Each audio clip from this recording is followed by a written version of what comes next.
मेरे YouTube channel पर आपका स्वागत है। मेरा नाम प्रशांत।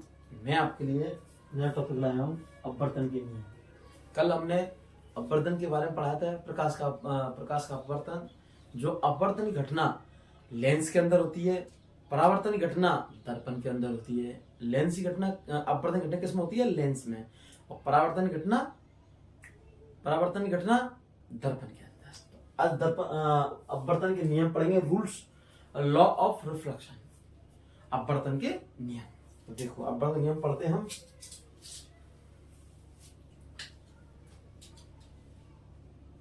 अब फर्स्ट नियम, रूल्स फर्स्ट।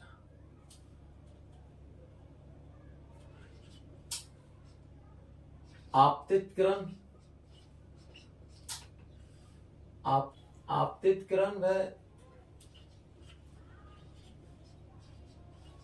अपवर्तित किरण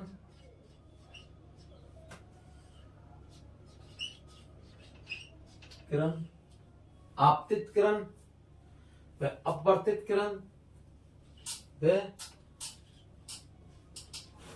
अविलंब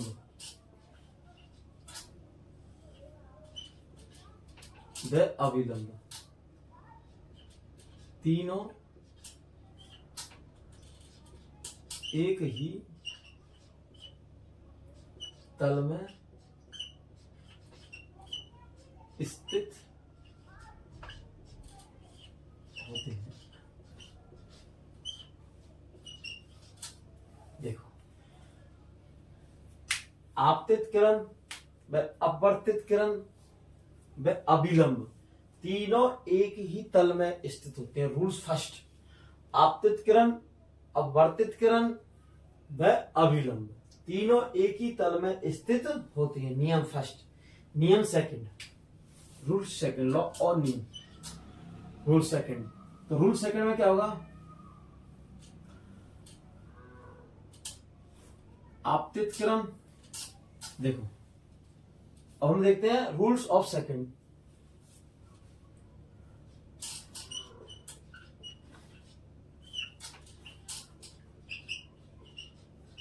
किसी माध्यम के लिए, माध्यम हमने दो पढ़े थे, सघन माध्यम और विरल माध्यम। ठीक है, तो किसी माध्यम के लिए आपतन कोण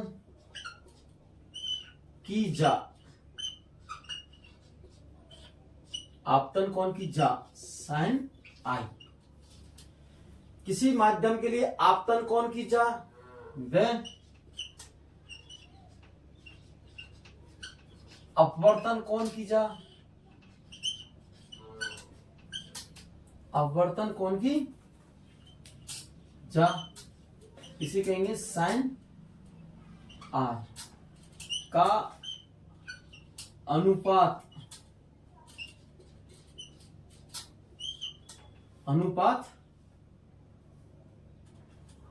नियत होता है, नियत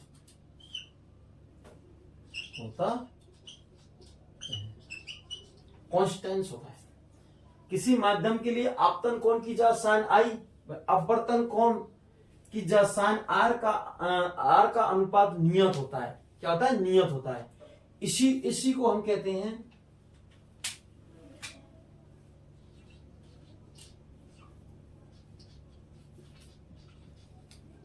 इस नियम को हम स्नेल का नियम, स्नेल का नियम कहते हैं। स्नेल का नियम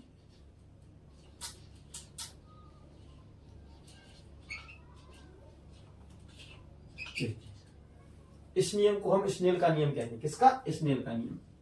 इस नियम को कि किसी माध्यम के लिए आपतन कोण की जा साइन आई व अपवर्तन कोण की जा साइन आर का अनुपात नियत होता है या स्थिरांक नियत होता है। तो देखो, साइन आई बटे साइन आर का अनुपात इस नियत होता है।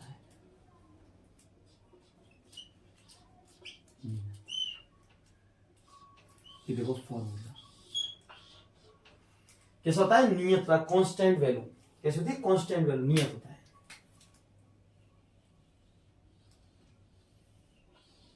नियत होता है।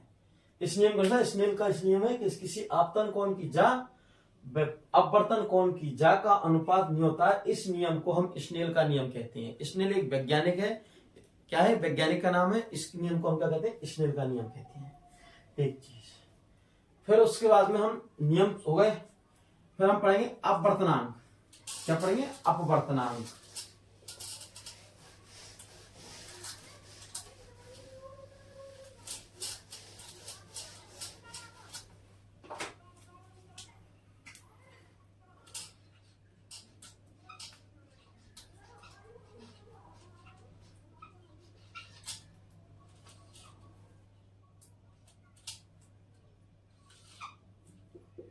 अपवर्तनांक क्या पढ़ेंगे हम, अपवर्तनांक। हम पढ़ेंगे अपवर्तनांक। अपवर्तनांक, अपवर्तनांक में क्या होता है, वायु में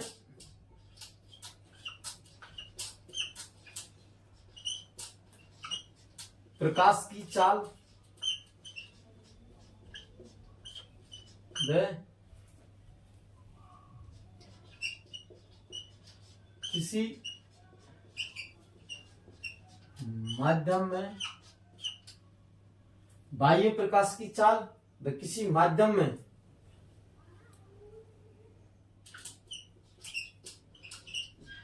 प्रकाश की चाल, वायु में प्रकाश की चाल व किसी माध्यम में प्रकाश की चाल हम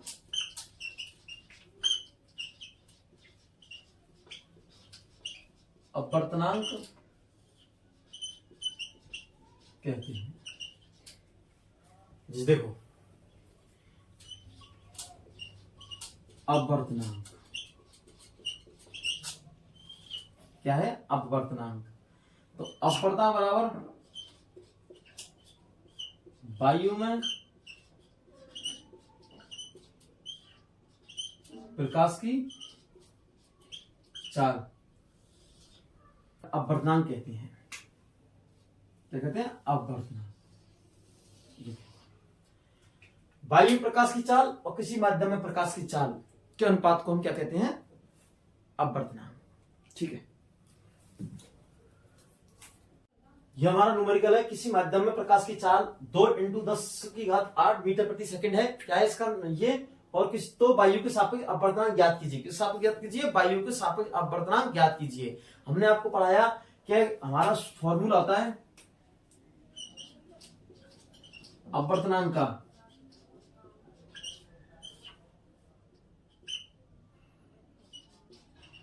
वायु में प्रकाश की चाल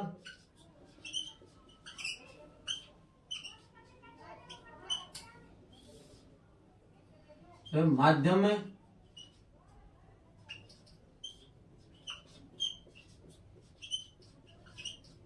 प्रकाश की चाल,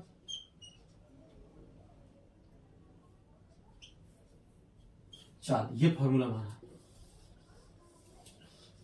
अपवर्तनांक वायु में प्रकाश की चाल व माध्यम में प्रकाश की चाल, ये हमारा फॉर्मूला दिया है। सबसे पहले हमने आपको न्यूमेरिकल्स में बताने ट्रिक्स बताई थी आपके लिए कि सबसे पहले ये देखो क्वेश्चन हमारे लिए दिया गया है, और जब हम इसका देख लेंगे दिया है क्या, तो हमारा न्यूमेरिकल 50% सॉल्व हो जाएगा। फिर हमें क्या करना है, सूत्र देखना है हमारा कौन सा फॉर्मूला इसके अंदर यूज होगा, कौन से फॉर्मूले का हम उपयोग करेंगे जिससे हमें वायु के सापेक्ष अपवर्तन ज्ञात करना है। उसके बाद में हम फॉर्मूले को पुटअप करेंगे, हम फॉर्मूले लिखेंगे साइड में।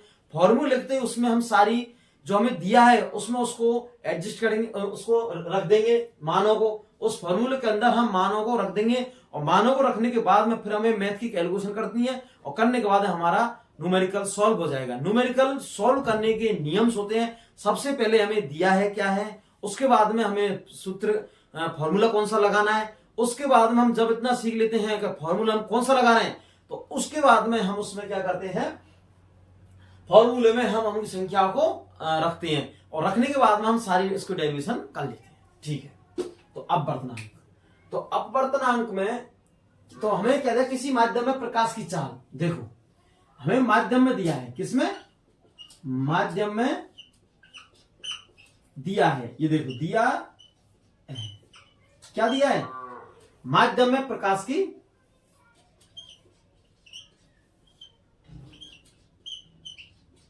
चाल, किसमें, माध्यम में।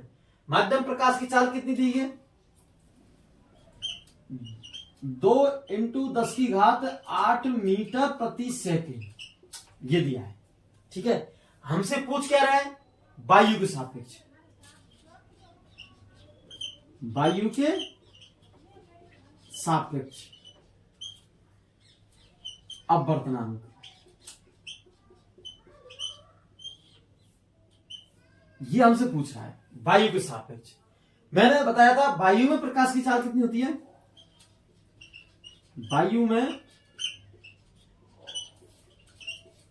प्रकाश की चाल 3 × 10⁸ मीटर प्रति सेकेंड की होती है। वायु में प्रकाश की चाल कितनी होती है, 3 × 10⁸ मीटर प्रति सेकेंड होती है। इसमें वायु में प्रकाश की चाल, और हमें फॉर्मूला ये दिया है, तो हमें क्या निकालना है, अपवर्तनांक किसके सापेक्ष, प्रकाश की चाल कितनी दी है हमें, 3 × 10⁸ मीटर प्रति सेकेंड। ठीक है, और हमें ये क्या दी है, ये हमें दिया गया प्रकाश की चाल, तो 3 × 10⁸ मीटर प्रति सेकेंड,